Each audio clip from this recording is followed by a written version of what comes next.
Welcome to the place of rest, where our aim is to give you language that helps you displace the growing confusion, chaos, and dis-ease of our times. My name is Jonathan Boyce, and it's my pleasure to bring to you today's episode. Virginia and Marilyn McEntyre take a closer look at the role of language in healing. We hope you enjoy today's conversation.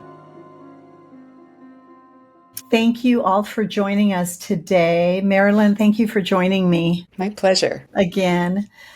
Marilyn, for those of you that didn't listen to last week's podcast, Marilyn is the author of 15 books. She's highly regarded books, I might add. She's a writer and a professor of literature and medical humanities at the University of Berkeley. She's won many writing awards, and I have to tell you, I read every book you told me you suggested and recommended, and they're fantastic, but yours was my favorite. Thank you. I can see why you're a highly regarded author, and it's an honor to chat with you again.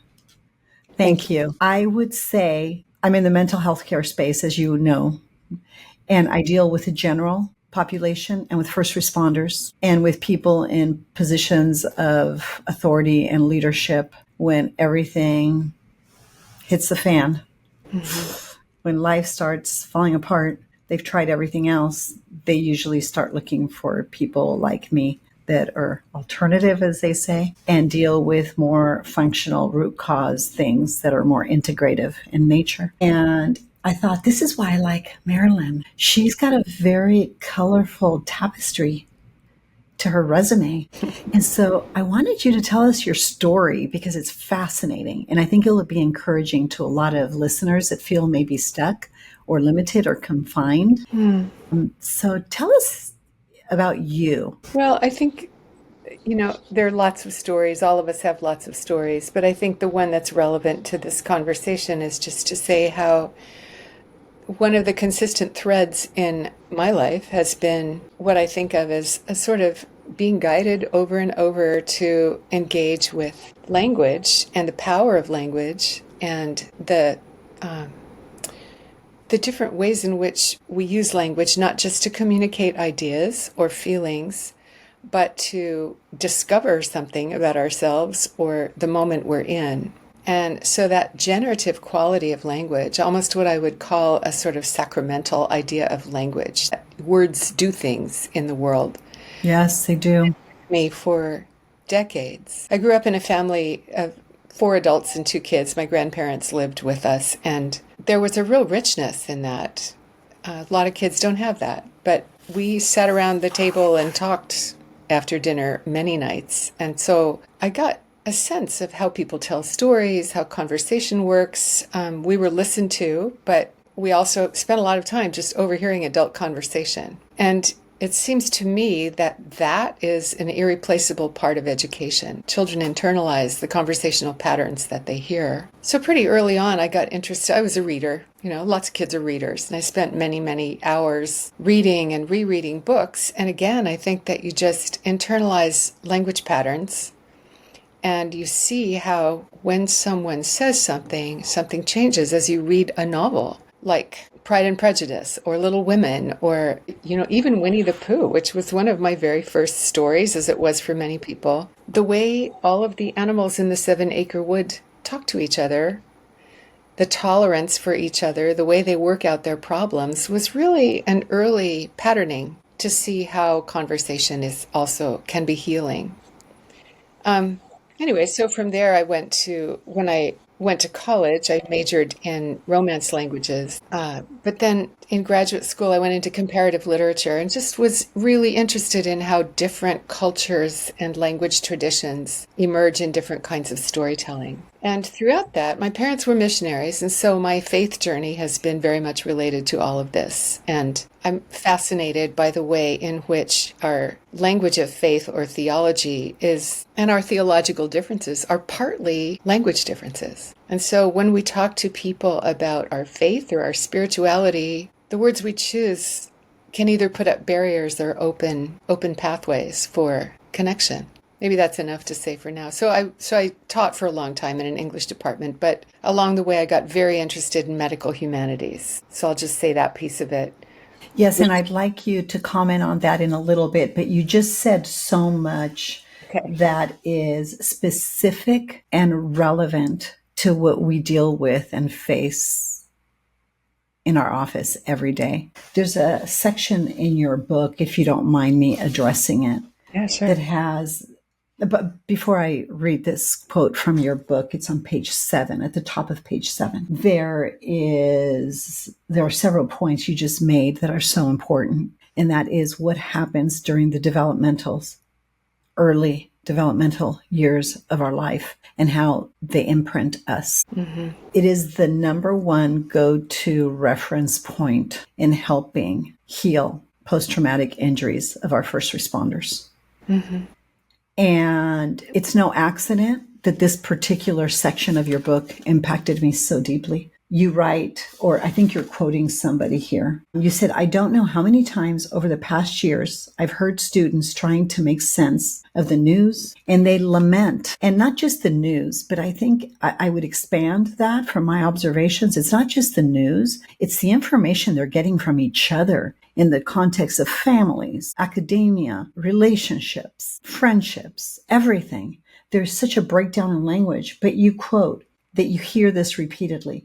I don't know how to tell what to believe. How do I tell what's reliable? How do I distinguish what's true? Their questions remind me of Wendell Berry's observations that the two epidemic illnesses of our time is, quote, the disintegration of communication and the disintegration of persons. And you go on to say they're closely related to the disintegration of language. He states, my impression, Berry writes, is that we have seen for perhaps 150 years a gradual increase in language that is either meaningless or destructive of meaning. We need to mean what we say, and for that purpose, we need to reclaim words that have been colonized and held hostage by commercial, political agency, and that have riddled them, that have used them, manipulated them, and riddled them with distorted meaning. Mm-hmm. And I would add to that I have observed as an immigrant that it began in education as well. Mm-hmm. So you mentioned the commercial and the political, but your point is so well taken,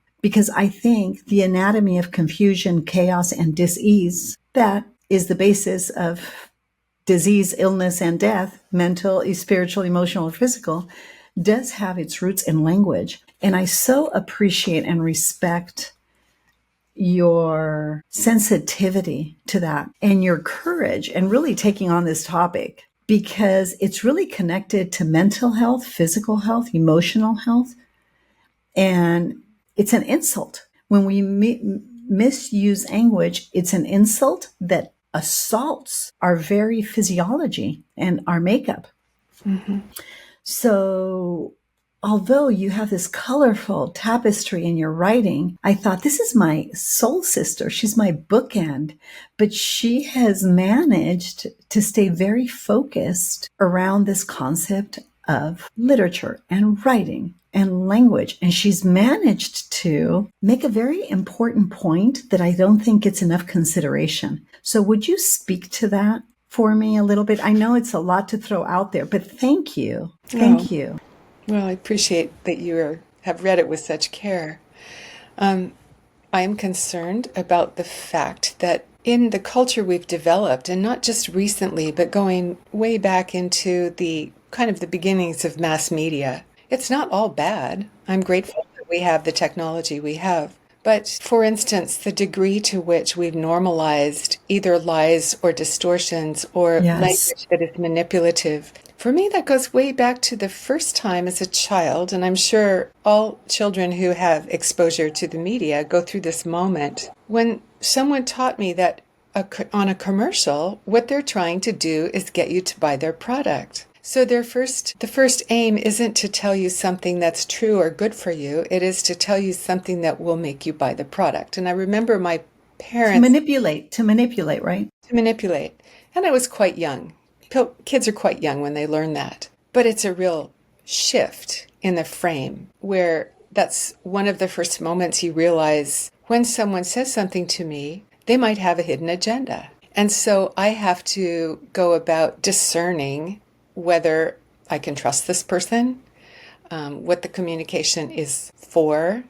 And so, for instance, we have a lot of environments like a classroom in which the basic social contract is clear. I'm standing in front of the class, I'm teaching. My objective is to get you to ask critical questions about what I'm showing you, and that's a process we all more or less understand. But if I'm in an environment where either a politician or some commercial agent is trying to manipulate me, not rationally persuade me, but get me to do something, then I have to be equipped to deal with language in a somewhat different way. And I don't know, I think that this has reached new levels of complexity with social media. One of the things that I remember taking away from a wonderful documentary called The Social Dilemma is that for most of us now, the information that we get is what they call siloed. We develop our own sources of information, which are in many ways quite at odds with each other. There's almost no story making in the culture that isn't somehow politicized or commercialized, one of the two, or both. And so I just think that I keep coming back to discernment as one of the Me ways too. in which we have to help each other navigate all this. Yeah. And discernment is really important because that's a function of your mind, your heart, your will, your conscience, your feelings.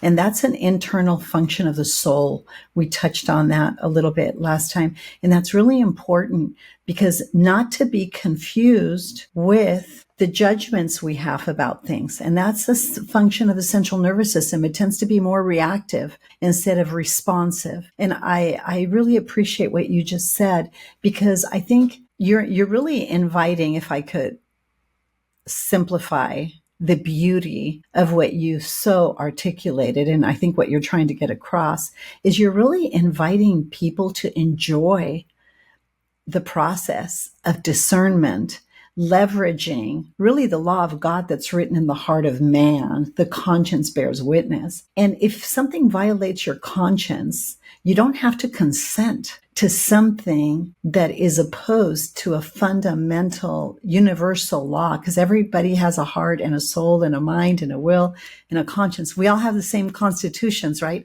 A spirit, a soul, and a body. And I just reduced it to, wow, she's really broken down the thing that we invite people to do to get their mind back. A pill's not going to do it. An institution's not going to do it. The government's not going to do it. The industry that's become the medical field and the psychiatric, and these institutions aren't going to do it. You have resources within yourself.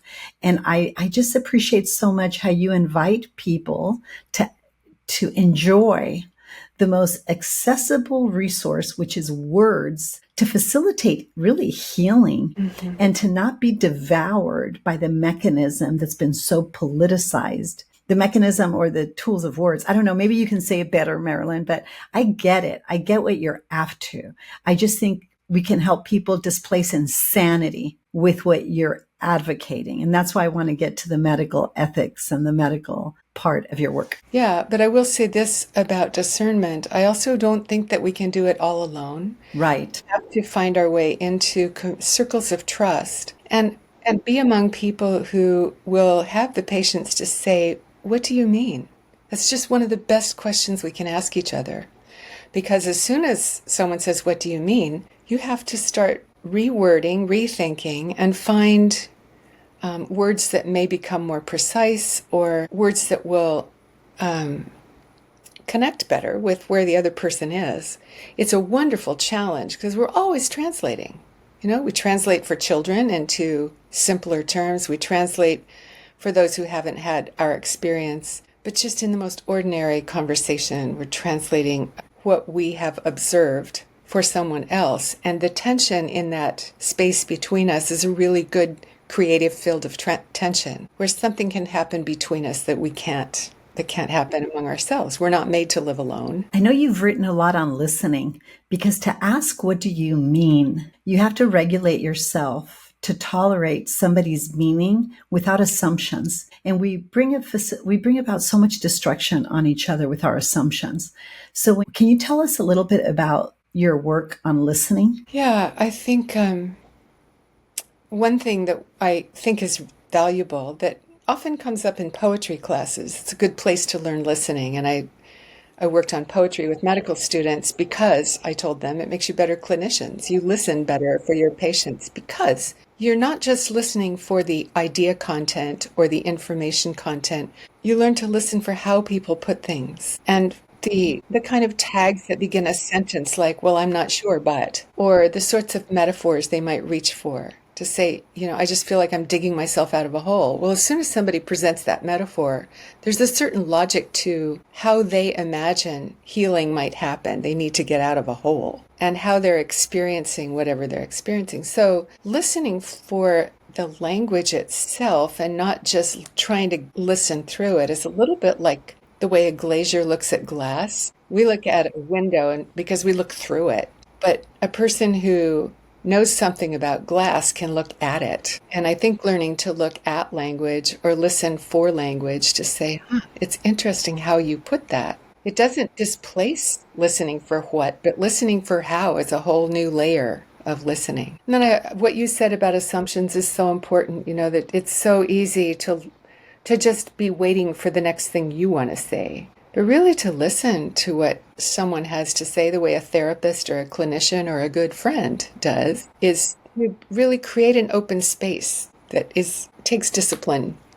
My daughter is navigating through some, significant things. She's a therapist, and it was really funny just to get practical about this. So last night I was just praying for her and thinking all the angles of everything and just praying as my spirit, as my heart, as my soul, my mind, my will, as I was felt led. And I just wanted to encourage her this morning. And, as moms, we have this invisible heartstring, right? So the content of things becomes really colorful in the mind and the heart and the will of a mother because she's got this divine love for her children, right?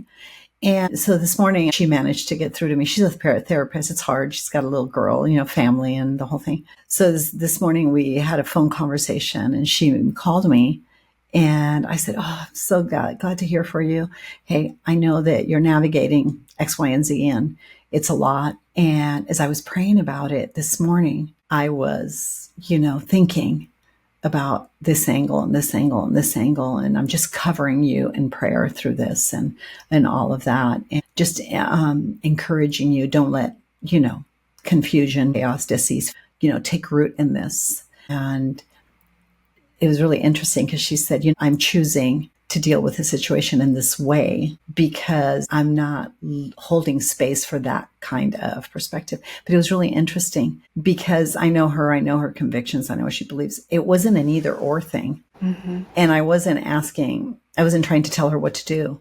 I just want to say, hey, I'm standing with you in this space, holding this. But because there wasn't any affirmation or acknowledgement of, oh, interesting. Okay. I'm going to hold space for that. That's, I'm going to think about that, Mom, or whatever. There just wasn't an acknowledgement or a response to something that was said. And by the way, she had a client in 5 minutes. So there wasn't a great time for a conversation, right? So I thought, wow, she said, Mom, hey, I have 5 minutes, but I wanted to get back to you. So I used poor judgment in not listening to her. She had 5 minutes. And then she really used poor judgment and say, hey, Mom's not telling me what to do. I didn't even ask her a question. Or what do you mean by it? You know what I'm saying? So the error was first mine. And then, I don't know if you want to call it errors, but maybe we're blindsided sometimes. Mm-hmm. And so it was such a good exercise. And I didn't really listen well to her. She said she had 5 minutes. Yeah. Why would I introduce this heavy thing just to cram it in? To give her hope. And moms, we still have this heart of a mom, right, for our kids. And so I really didn't listen well first. But then I didn't feel like she really got the spirit of what I was saying. So after this conversation with you, of course, I'm going to send her a text and say, hey, will you forgive me? I didn't really get the 5-minute thing because this has been on my heart. I've been ruminating on this. So I didn't listen to her well first. Yeah. Anyway, does that kind of make sense what I'm saying? It's just... It does, and it's so common that happens. I will recommend a linguist I have so much respect for, and she's written several books that are not academic, they're for popular audience. Deborah Tannen wrote two books about the way people fall into misunderstanding in conversation. One is called Okay. Just Don't Understand, and the other one is called That's Not What I Meant, which, of course, we've both been in those places. And she looks at the conversational patterns that we are acculturated to as men and women. She looks at the sort of gender patterns in conversation, among other things. She has another one about conversation between mothers and daughters, and the title is You're Wearing That? Yeah, I've said that. Yeah, yeah, But I think, the point here is not to be hyper self-conscious about our conversational patterns, but once in a while to step back and say, I wonder what happened here. I so want to connect with you, and I wonder if I have. And so I think what I'm thinking of as meta conversation is those moments when you say something about the conversation itself. As you just said, I realize I introduced a heavy topic and we only had 5 minutes, and that was kind of a misjudgment. So sorry, let's do it differently next time. But that little bit of meta conversation just is a kind of reset. yes. A We, do-over, right? A do-over. yeah. And it does Yes. involve forgiveness, just a daily routine of we're trying to get each other and we have to forgive each other And ourselves, right, and ourselves. Marilyn? Yeah. Yeah. Tell me the impact. What led you to get into this conversation about how did you connect all this to healing and to medics and practitioners? Tell me how you began to lecture on that, to reason and write and lecture on that Yeah. The topic. earliest thing was that medicine was kind of a road not taken. I think most of us have the thing we didn't do that we could have done and imagined doing. But for me, it was growing up to be a doctor. I read a couple of biographies of missionary doctors that really affected me as a child, and I insisted I wanted to grow up and be a doctor and go to India. And that didn't happen. That wasn't my calling. But those things stay with you. And I was always interested in people, medicine broadly defined, not only doctors who work in clinical settings in this country, but that some people are healers and there is spiritual healing, and that the whole Yeah. industry of therapy comes out of a conviction that there are transactions that don't have to do with administering medicine or even intervention, but to creating a space in which healing can happen. So I was interested in the spiritual dimension of healing. But then in 1984, when I was early on in my career, this was in the middle of the AIDS epidemic, I wrote a paper about all of the literature that was emerging out of that epidemic, memoirs and poetry and plays and histories and all of it. And so I started looking at what was coming out of the epidemic, all the storytelling. I went to an MLA convention, which was my professional gathering once a year of people in literature, and I found out there were people doing this. There were professors of literature in medical schools, and so that became a focus. And even though I continued to teach in an English department, I taught a course for undergraduate pre-med majors on just here were some of the issues. What happens between clinicians and patients? What is the nature of that conversation? How can we learn something about it by looking at stories written, both fiction and nonfiction, written about the doctor-patient encounter or the nurse-patient encounter? And then one section of it was on the vast literature of plagues and epidemics and public health, going all the way back to Exodus and the plagues. And then the Oedipus, the ancient Greek play, begins with a plague in the city of Thebes that they want the gods to remedy. And it comes all the way up through Edgar Allan Poe and Shakespeare Wow. into current material. And the last time I taught that course, actually, I taught a whole course on the literature of plagues and epidemics, was during the pandemic 3 years ago. So that was interesting because we included material we were reading in the New York Times every week by people who were working in hospitals during the COVID epidemic. So then looking at how do we tell these stories? Like, how does a person with chronic illness or disability tell the story? It doesn't have a narrative arc. When people, and they've said this, when people say, how are you doing? Are you getting better? And a person that has a chronic condition that is not by definition going to get better doesn't have the same kind of narrative that says, oh, yes, I'm moving through this toward health. Well, I may be moving this toward new ways of coping. But so the way a clinician can help a person reconstruct the story they tell themselves about themselves is a really powerful part of physical as well as mental health care. And I've already mentioned that studying poetry helps you be attentive to language in ways that make you a better clinician and listener. So I worked on those things with them. And then I also had a little once a week gathering of, excuse me, medical students who just did some reflective writing on their first weeks and months in working in the wards, because they have to do a lot of hard stuff. And so it was their time to come to terms with what they had seen. And they wrote some very moving little compositions in the space of 20 minutes or half an hour that I have saved.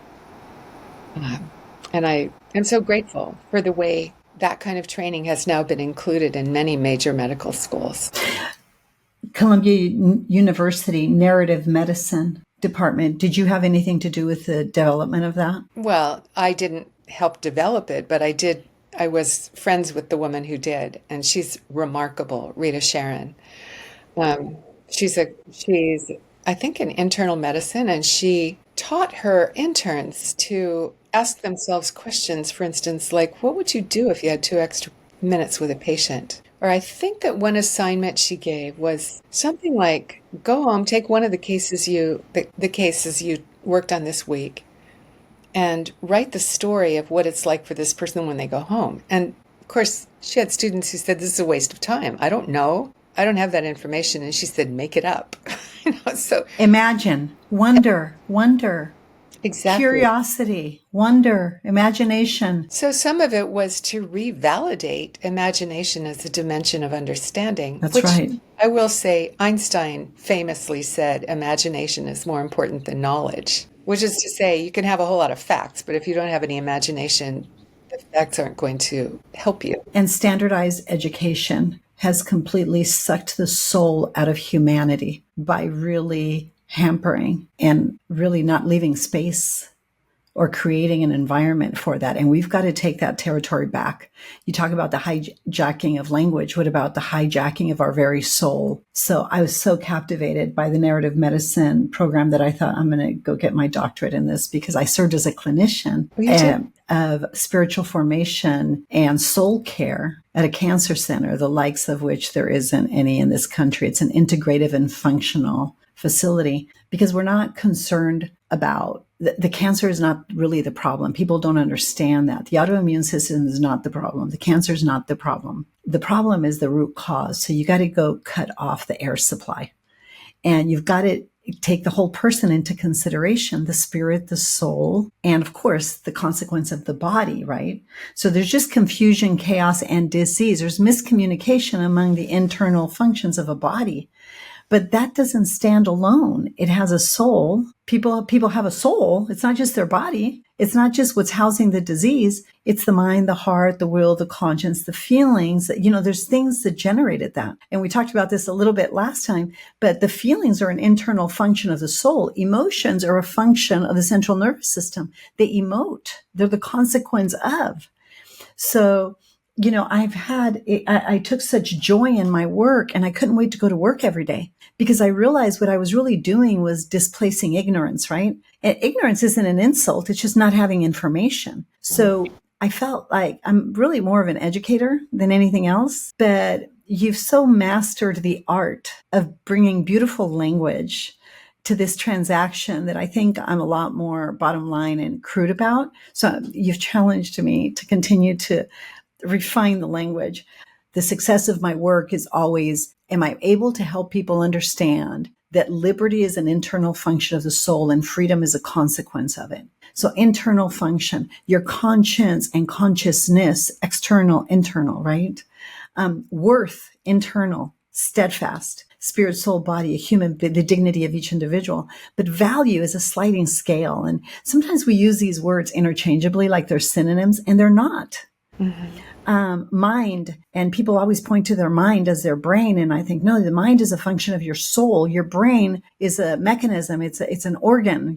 They're two different things. Internal cause, external effect, right? So But you have so inspired me, Marilyn, to really find joy in the nuance besides this concept of healing, right? Because to me, healing is freedom. When you're free, you are healed. We're all going to expire. We're all going to step out of time. But I used to tell my patients all the time, you will heal if you're willing to step into rest. You will heal, because healing is about freedom. Living longer, well, don't worry about that. Don't worry about dying, because we all have an expiration date. We're all going to face our maker. We're all going to face the end of time. But wow, we can have so much fun in the midst of this, right? So it's how you look at cancer and autoimmune diseases and, all these other different things. Wow. Do we have to look at them really as disease states? Or can we say, oh, wait, it's confusion, chaos, and dis-ease in a complex system.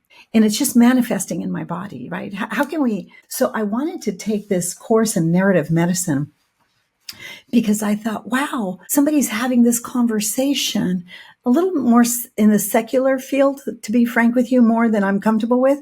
But I love it because the secular stuff, that's the external stuff. But the mystery of the internal, we can have this amazing conversation. I want to go collaborate with these people, cooperate first. And so I was so excited that this person, Rita, so well, because I love the expression of this conversation that needs to be had in her work.